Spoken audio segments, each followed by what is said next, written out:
Question 41. The most frequently used benchmark for floating rate notes is the A, LIBOR, B, I spread, or C, G spread. So we can rule out B and C since those are spreads, and we're going to go with A, LIBOR. So these are spreads, meaning that this is a way to measure our yield above the benchmark rate, and that benchmark rate will be something like LIBOR. So if LIBOR is 3% and our floating rate note is yielding 5%, that spread, which is what we're talking about there in these I spread and G spread measures, would be 2%. But the spreads are not benchmarks. LIBOR is a benchmark. Answer A. Question 42. A 3.125% government bond is priced for settlement on the 12th of July. The bond makes quarterly coupon payments on June 30th and September 30th of each year. The accrued interests per $1 of par value are closest to. So essentially what we need to do is how much accrued interest do we have between July 12th and June 30th. And then also we need to know how many days are between June 30th and September 30th to calculate this. So let's pull in that formula. So our accrued interest formula is going to be little t divided by big T multiplied by payment.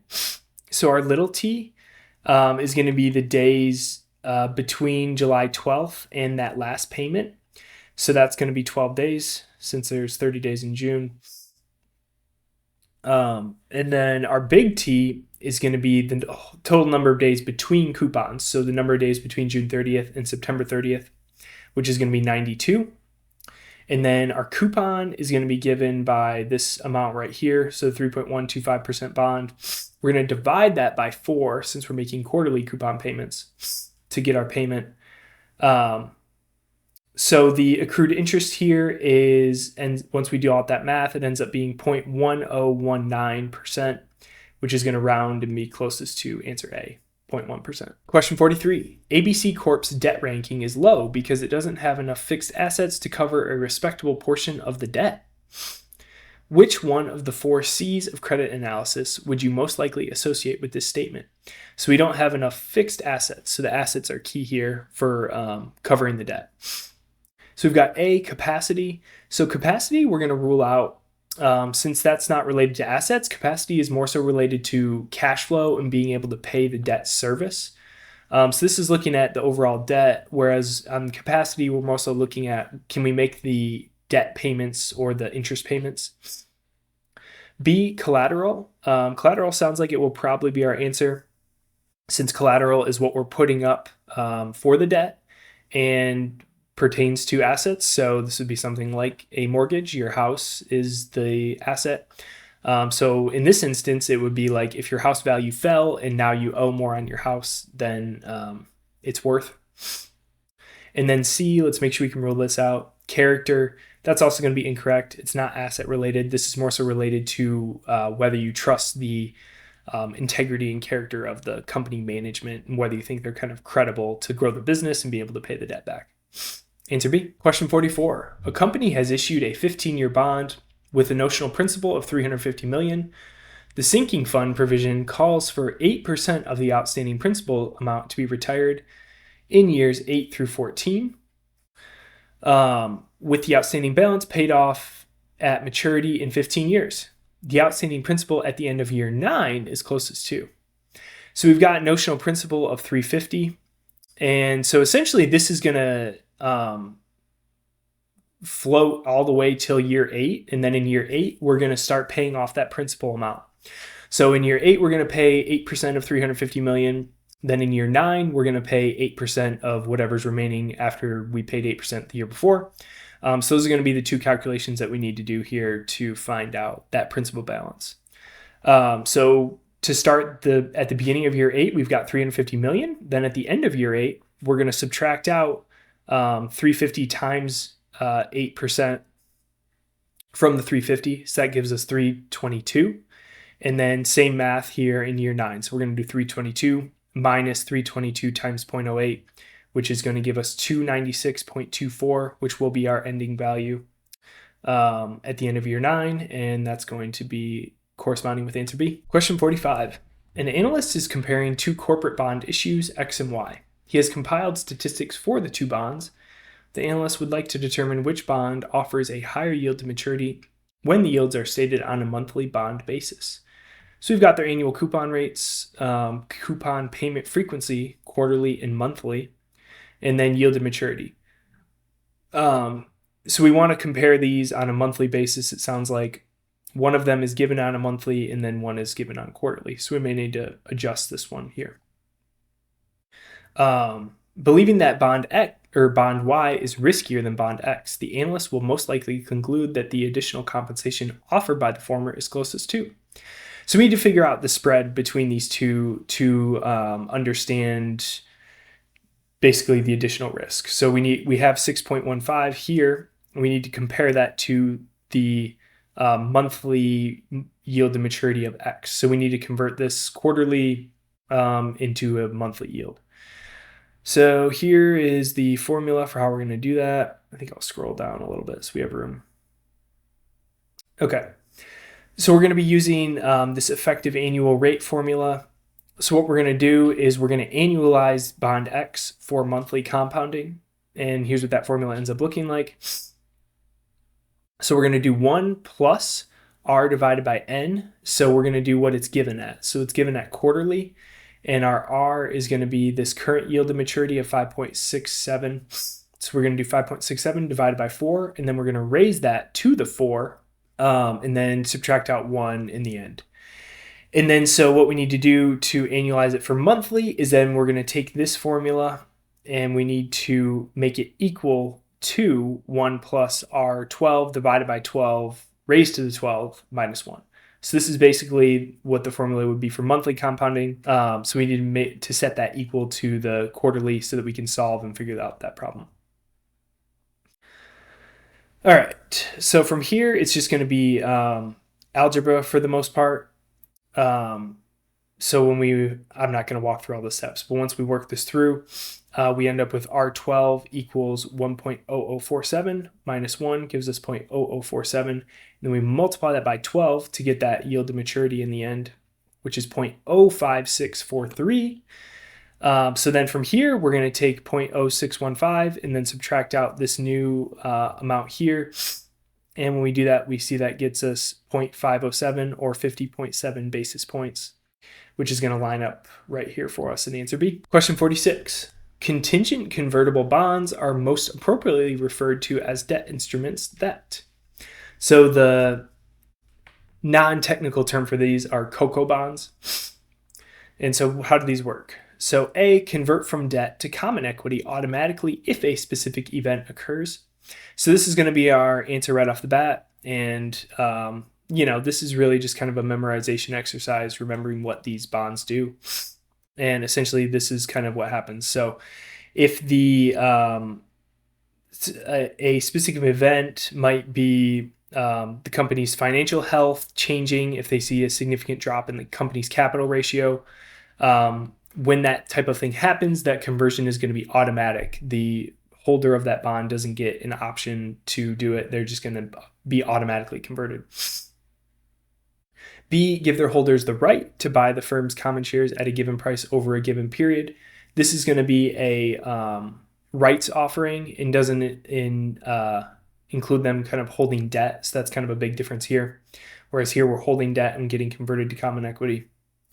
And then C, give their holders the option to exchange the bond for a specific number of shares of the issuing corporation's common stock. This is going to be similar, but it's going to be a convertible bond. And in this instance, the bondholder is essentially given the option, like it says, to exchange. So they have the right, but not the obligation. Whereas for the COCO bonds, they're going to be, the key here is that automatic conversion. Answer A. Question 47. An analyst needs to value a 4-year 5% annual coupon bond K, which is not actively traded. The analyst could find some other bonds, however, with comparable credit quality. So we've got bond L at 3-year 5.5% coupon payment with a price of 108, and then we've got bond M with 5-year. So this 4-year falls right in between the two. 4.5% coupon priced at 105. Which of the following is closest to the yield to maturity of bond K? So what we're going to do here is we're going to calculate the yield to maturity of bonds L and M. So we're not given yield to maturity, we're given payment, N, and the price. So we need to calculate yield to maturity of these two, and then we're basically just going to divide it by 2, since this 4-year bond will fall right between this 3 and 5-year. And that's going to be how we impute this. So let me pull up our calculator here and we'll start punching in numbers. So for N on bond L, we're going to have 3. Our interest rate is what we're going to be solving for. 108 will be our present value, and that's going to be a minus since that's an outflow for us. What we'd have to pay for the bond. Payment is 5.5 annual, so we're just going to do 5.5 payment, and that future value will be 100. So when we compute I, we get 2.6887. So write that down somewhere, and then we're going to do the same thing for bond M. So going through bond M, we've got 5 for N, 105 for our present value, and then 4.5 for payment. We can leave future value the same. Then we'll compute I here, and we get 3.3959. So let me pull in the rest of our answer here. So these were those two numbers we calculated. I rounded to 2 decimals. So 2.69 plus 3.4 divided by 2 gives us 3.045, which is going to be closest to A after we round 3.05%. Question 48. A euro commercial paper is most likely. So we've got 3 statements here, 1, 2, 3, and then we need to determine which of these 3 are correct. So 1 and 2 are correct, 2 and 3 are correct, or 1, 2, and 3 are all correct. So it is most likely A, an unsecured short-term loan. That is going to be correct. These types of loans are unsecured and short-term. They're not backed by any collateral. They're expected to be paid back shortly out of the company's cash flows. 2, issued in the international market. This is going to be correct as well. And the euro kind of implies that they are issued internationally, not necessarily in the euro though. And then 3, issued in the corporation's domestic currency. This is going to be incorrect. This could be any different type of currency. If a company's in the US, they might take out a euro commercial paper loan in Europe or in Asia for their operations over there. So they're not going to want to take out US debt to necessarily pay for their operations in other places in the world. And it doesn't have to be their domestic currency. It can be anywhere. So we're going to have 1 and 2 are correct, 2 and 3 are not. Just statement 3 is not correct. So we're going to go with answer A. 1 and 2 are correct. Question 49. Given the following sequence of spot rates, so we've got spot rate 1, 5.5%, and then spot rate 2, 6.85%. The forward rate from one period from now, 1 year, is closest to. So essentially, what do we need to multiply spot 1 by from a forward rate perspective to get to this 2-year spot rate of 6.85?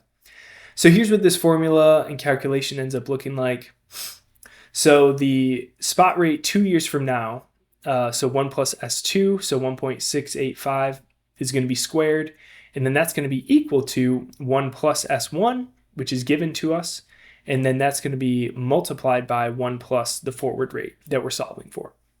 So essentially, we're given these two variables, and then we need to solve for this F11. So right off the bat, let's just calculate 1 plus S2 squared. So that's going to be 1.1417. So when we plug that into our formula, we get 1.1417 equals 1.05 times 1 plus x. And then we're just doing out this algebra. So we would want to divide both sides by 1.055 and then subtract out 1, which we can see we do down here. And we can see that gets us 0.0822, which is going to be closest to answer C, 8.22%. The government of Ilaka, a developing country, has issued 30-year capital indexed bonds linked to the domestic consumer price index in local currency, IA. The bonds have a par value of 1,000. The bonds make semi-annual coupon payments at a rate of 6%. Over the most recent 6 months, the CPI has increased by 4%. If the bonds were interest indexed as opposed to capital indexed bonds, the semi-annual coupon would have been. So I'm going to pull in how we do this math to show that it ends up being the same. So in the case of capital indexed and interest indexed, essentially we get the same answer because we're doing the same math, just kind of in different order. So under capital indexed, what we're going to do is we're going to take that principal and we're going to multiply that by the increase in CPI. So it's going to be 1.04 times 1,000 to give us a new principal of $1,040. And then we multiply that by our semi-annual coupon. We get 31.2. In the case of interest indexed, essentially what we're going to do is multiply this 1,000 by the coupon first. So 0.03. I should have done these in a different order. Sorry. So that gives us $30 for the payment, and then we multiply that by the increase in CPI 1.04, which gives us 31.2, which we can see is the same. So we go with answer A.